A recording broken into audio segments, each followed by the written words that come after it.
Our final segment concerns the repeal of the mask mandate for transportation. The news broke on Monday, April 18th.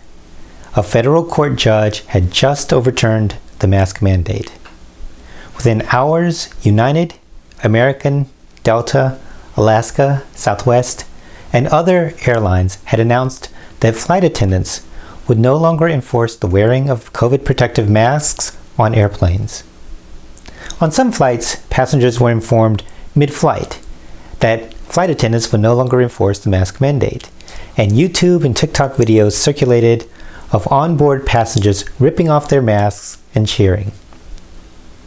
Off the planes, United Airlines delivered the following message to all employees, quote, "Effective immediately, masks are no longer required on board domestic flights, select international flights, dependent upon the arrival country's mask requirements, or at U.S. airports. This change comes after a decision by a federal judge voiding the federal mask mandate. We will continue to closely monitor the situation in the event of changes. While this means that you are no longer required to wear a mask and no longer have to enforce a mask requirement for most of the flying public, we ask that you respect the decision of those employees or customers who choose to do so, as the CDC continues to recommend wearing a mask on public transit. At the moment, there will be no changes to testing requirements for entry into the U.S." Unquote. The first thing to say is, captains that took to their radios mid-air and announced that the mask mandate would no longer be enforced put every immunocompromised person on board that flight at risk, and every immunocompromised relation of someone on that flight at risk. Generally, authorities are not allowed to change social contracts mid-transaction, just as a business, such as an airline, cannot legally change a contract unilaterally and in the middle of the transaction. Sociologically speaking, whatever one thinks of the mask mandate, the captains that ended enforcement of the mandate in the middle of the flight violated the basic expectation that the rules won't change in mid-air. Setting that issue aside, one might applaud United and other airlines that announced that passengers and employees could wear masks if they wanted. And certainly, that can help. But children are often too small to wear a mask and too young to be vaccinated. What of them? The press releases haven't said anything about that. And we know that with COVID, as with most things, multiple lines of defense are better. That's why we have seatbelts and airbags and crumple zones and DUI laws. Multiple lines of defense reduce risk on the roads between cars, and multiple lines of defense reduce risk in the air between passengers. If one person wearing a mask reduces the amount of viral matter in the air, surely 100 people wearing 100 masks reduces the amount of viral matter in the air even more. In the 100 mask scenario, each mask has less work to do because more masks are reducing the viral load. Thus, allowing people to voluntarily wear a mask neither restores the level of safety that had existed prior to the end of the mask mandate, nor addresses the issue for many passengers. Now, that's masks, but what does this episode say about contemporary U.S. culture and politics? First thing it says is that science is not decisive in decision-making. Nothing in the underlying science changed.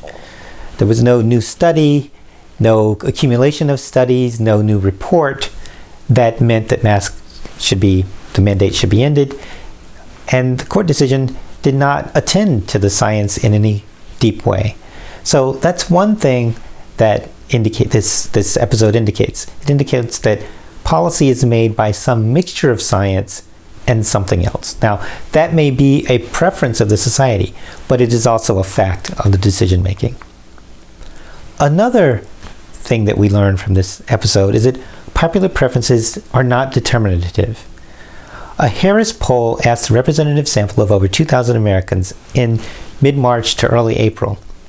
Quote, "As you may know, federal regulation that requires passengers to wear masks while on planes and in airports, as well as public transportation, is set to expire on April 18th. Do you support or oppose extending this mandate?" When they obtained the survey results, it turned out that 60% of the people supported the continuation, the extension of the mandate, and 40% opposed it.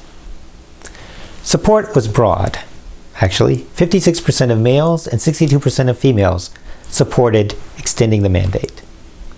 52% of people ages 18 to 24, 64% of people ages 25 to 40, 57% of people ages 41 to 56, and 60% of people over the age of 57 supported extending the mask mandate. When it came to income, 56% of the people making under $50,000 a year, 59% of the people making between $50,000 and $99,000 a year, and 62% of the people making over $99,000 a year supported the extension of the mask mandate. Even 62% of the people who are vaccinated and 57% of the people who are not vaccinated supported extension of the mask mandate. The only group where the percentage supporting the extension of the mask mandate was below 50% was Republicans. While 55% of independents and 70% of Democrats supported extension of the mask mandate, only 49% of Republicans did. So just a hair under 50%. So even amongst Republicans, there wasn't, it did make it above the 50% threshold of opposition, but it wasn't a massive opposition. Now, you would know this from the news coverage, or from most news coverage. And, it might be hard to discern the popular view. I mean, the news coverage shows people cheering, the passengers cheering in public on the planes, taking off their masks. They don't show the people, the non-passengers who are in private, at home or in their office, who are booing. In addition, this is one of many such issues where the public preference is clear, but the policy is stuck in the opposite direction. For example, something as polarizing as guns, or said to be as polarizing as guns. 90% of Democrats and 85% of Republicans want to prevent the people who are diagnosed with a mental illness from buying guns. 92% of Democrats and 70% of Republicans support background checks, whether the gun is sold at a gun show or sold at a gun dealer. These are broad majorities in one direction, but policy is stalled or going in the opposite direction. Now, there's several social science explanations that have been offered for this situation where you have broad majorities in favor of a policy, but the policy is actually the opposite way. One set of explanations would focus on the role of lobbyists. The argument being that lobbyists are there day after day after day, dealing with an issue of intense importance to their clients, whereas a lot of issues people may be very interested in them working out one way, but that is not what drives the decision they make about which way to vote. So lobbyists would have outsized influence. Another explanation is offered by a focus on the decline of institutional parties. In the past, if you have institutional parties, it means that the party bosses can bring people into line and get something done. And they can make deals across party lines. But when you have a frayed institutional structure where it's completely decentralized and each congressperson and each member of the Senate is in it in it on their own, the ability to make deals across party lines can fray. And of course, another explanation people offer is that the United States system of government offers multiple opportunities for a veto, multiple points at which popular policies can be undermined, the efforts to pass them can be resisted. It's unclear which, if any, of these explanations or if alternative explanations would be more effective, but what is clear is that the mask mandate had broad support. But it is no more, at least for now. So we can ask, what does this say about the United States, where people's will, science, well-being, and full inclusion line up on one side of a policy issue, but that side loses? We can certainly say that if you look back in time, many historians when they analyzed the United States, to say it was not a democracy until the 1965 Voting Rights Act was passed.